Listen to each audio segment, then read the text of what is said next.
the ebbs and flows, who can take momentum and carry it throughout. And I think a lot of the times, if you can score early, you set that pace and you make the opponent adjust, and that's something that both these sides are going to look to do. Forward Madison in the light colored, the pink.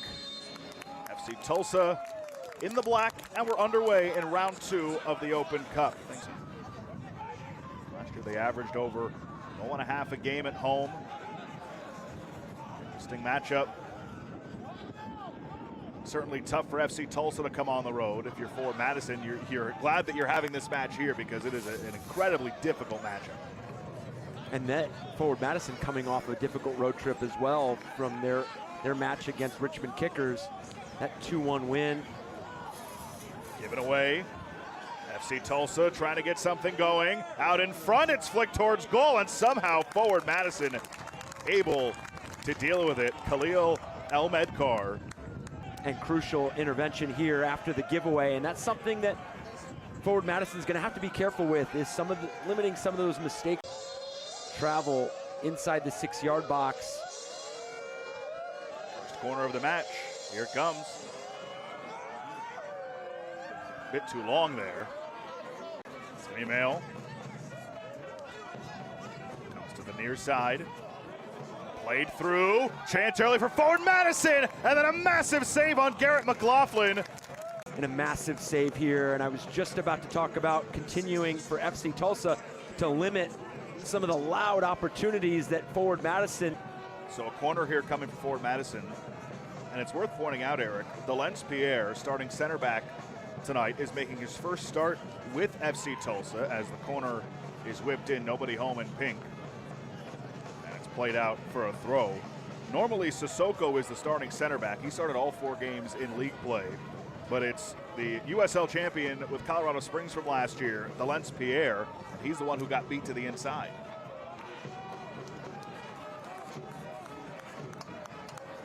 I'm never saying you want to necessarily start that way, but sometimes those early wake-up calls kind of fine-tune and tighten up some of those, the shifting, the support, the communication. You kind of get off the hook. Obviously, massive save by Brian Dowd, but it kind of just definitely makes you communicate and sharpen up a bit here early. On the flip side, though, if you're Forward Madison and you're staring down the barrel of the best defensive team in USL Championship through a month, and you let an opportunity like that go through the wayside, who knows how many more they can get 100%. the rest of this match.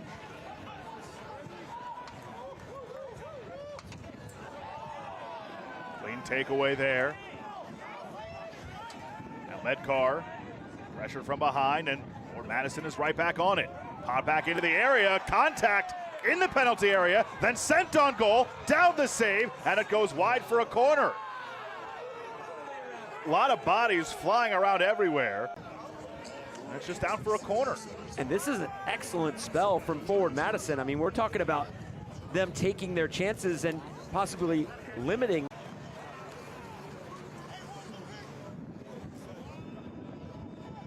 Here it comes towards the back post, punched away by Dowd.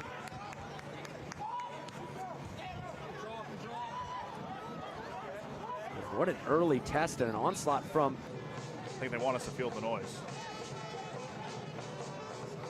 So it will be a throw-in, not a corner. A long throw-in.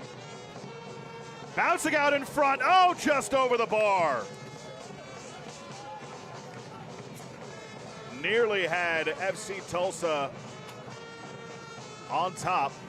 That was Marco Serrato. That left foot. Oof. Just that added element when you have the ability to present a long throw every time you have a throw in the attacking third, just poses so many issues and challenges to the opponent. It's defending a set piece every time, and you know that you're going to have help in terms of getting a glancing touch to help it along. How can FC Tulsa take a deep breath and reset? Goal taken off the board. And towards the back post and over everything.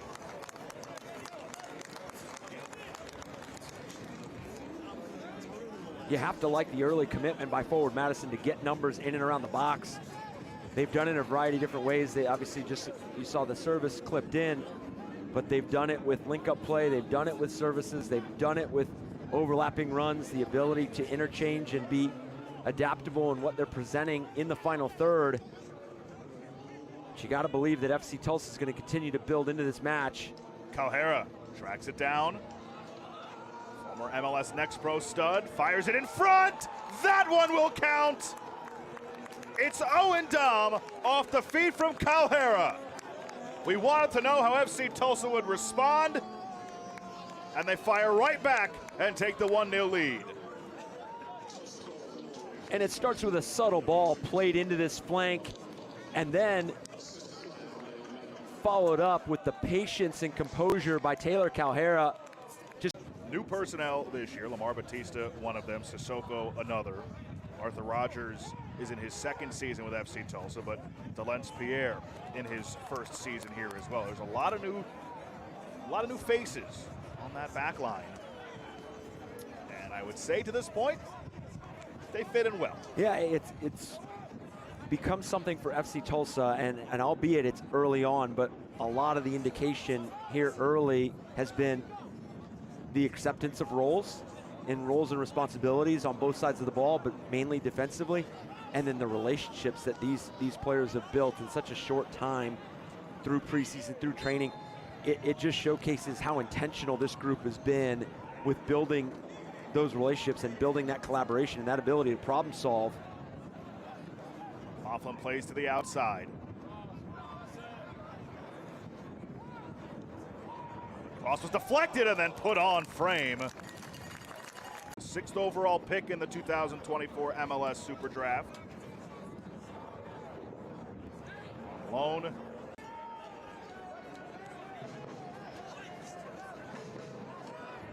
And in no way is Forward Madison going away quietly. They might have conceded first, but they have had the bigger and the more sustained chances thus far. You know, the goal for FC Tulsa, but Forward Madison has done what Sacramento Republic was not able to do on Friday night, which was create chances, but also have those chances lead to chances on goal. Sacramento Republic, the 15 shots, none on frame, none testing FC Tulsa, and that's something, again, for FC Tulsa defensively, the ability to bend but not break. You know that you're going to give up chances, but limiting them when it comes into your 18-yard box. But for right now, Forward Madison is still asking a lot of difficult questions of Brian Dowd in this back line for FC Tulsa. And obviously it starts higher up the pitch as well. The pressure, the presence in terms of the ability to make the next ball predictable. And Forward Madison is doing what they were looking to accomplish here early on. I know not being down a goal, but the fluidity and the flexibility that they're playing with. Some room now. Brown. He had Galindrez making a run down the middle and elected to try for goal and missed everything. What a ball in here, and that's where you're unbalancing FC Tulsa with the ability to climb the field and present them numbers that they haven't seen here early on. And it almost looks like Brown could have used one extra driving touch and then maybe pulled that ball back for one of his teammates. That angle was going to be very difficult to beat Brian Dowd. One of the few chances for Forward Madison that has not ended up on target. Batista and Boyce collide. That fence is very close to the field of play, that touch line. This isn't hockey. We're not throwing anybody into the boards over here, although it kind of looked like it there. Over the crossbar. We had a chance moments ago that it put wide past Brian Dowd.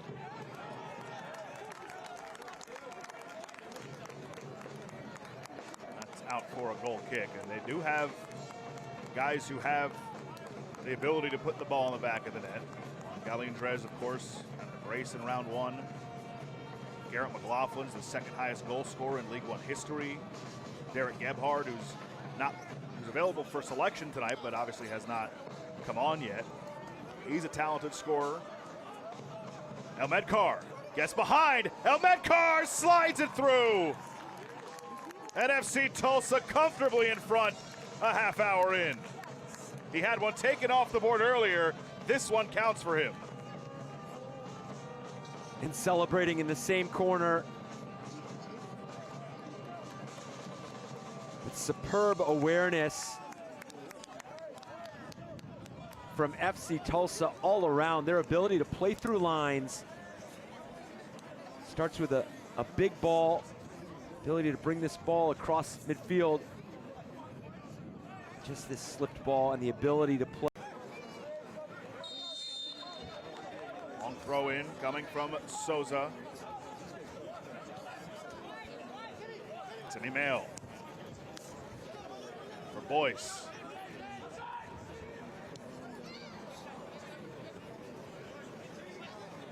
Hale gets to it for Souza.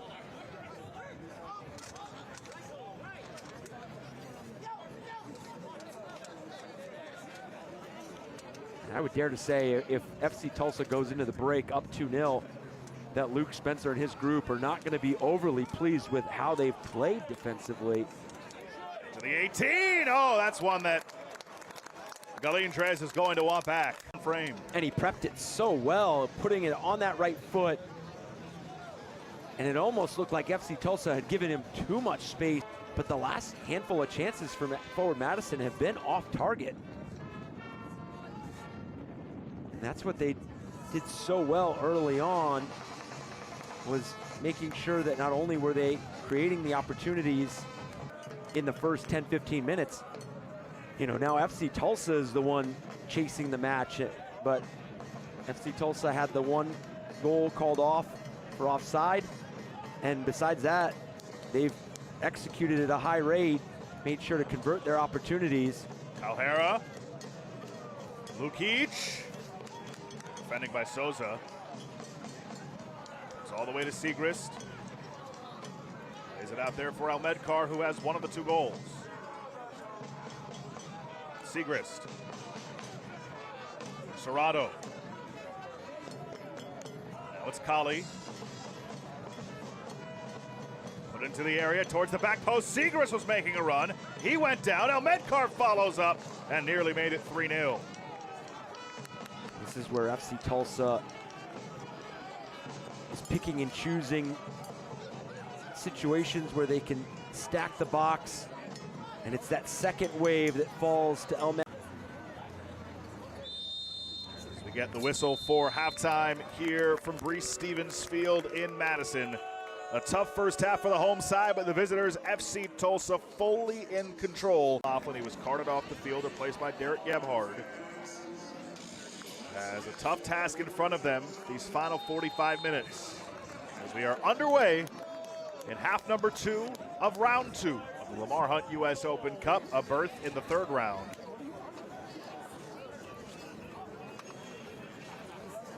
Substitution for Forward Madison to begin the second half. Aiden Macias comes on to replace Devin Boyce.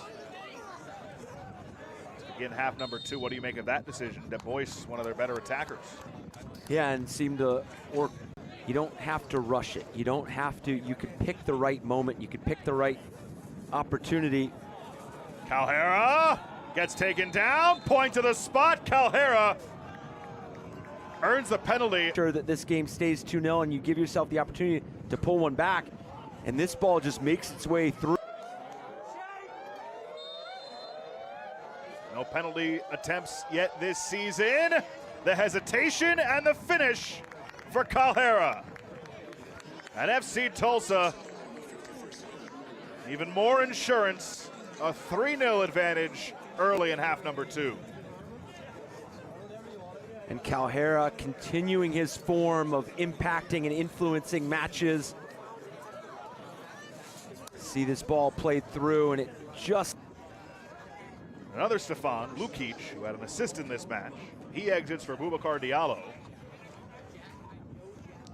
And then Harvey St. Clair will come on for Owen Dom, who's got the scoring started in the 21st minute.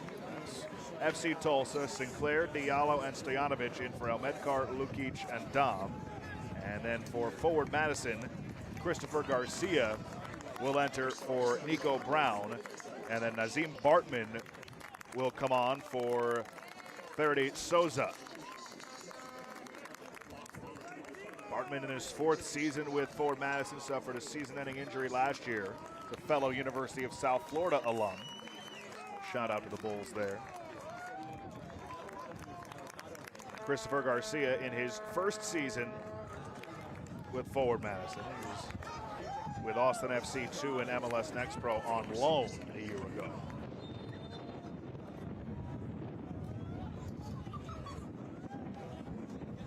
Here it comes. On goal, and Finnerty able to corral that.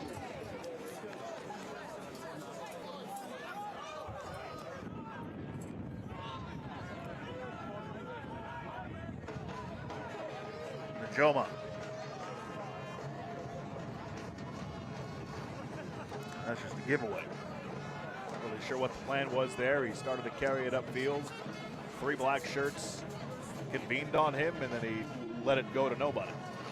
Yeah, it's always dangerous when you have a defender dribbling out of the back and looking to be the playmaker, but take away all the options.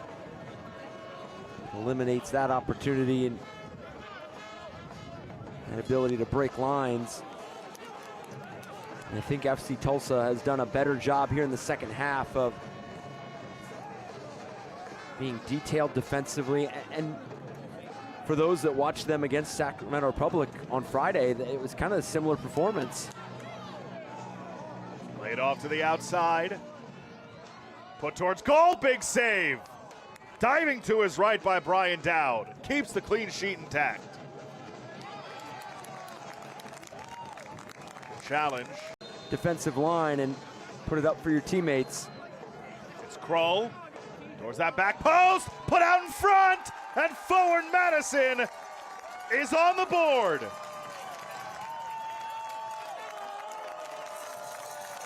They have life with a little over 20 minutes left.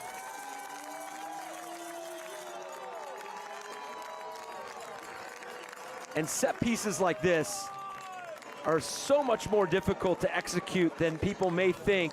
The timing of not only the run, but that ball played over the top have to be absolute. Kept alive.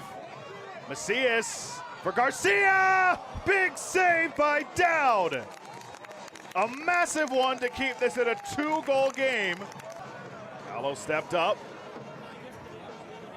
FC Tulsa on the counter. Colley put it wide.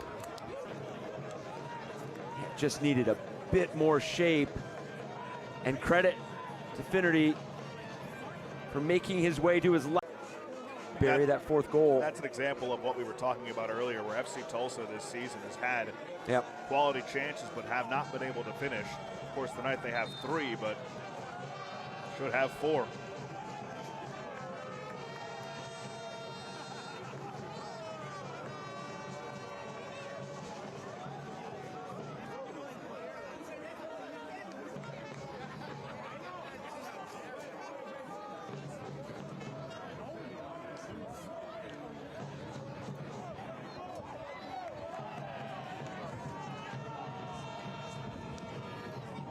And I think as much as we've talked about FC Tulsa on the attacking box and the chances they're creating and converting and how sustainable it is through the Open Cup run and through regular season, I would gotta believe that Forward Madison is gonna continue to ask the same questions, creating, obviously held scoreless. Uh-oh. We don't want to see this. And now a red's been shown.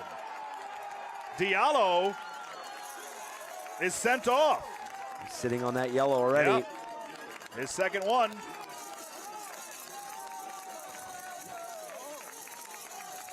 Now things really getting interesting. See what happened. Looks like he catches. And there is the final whistle. FC Tulsa are through to the 3rd round.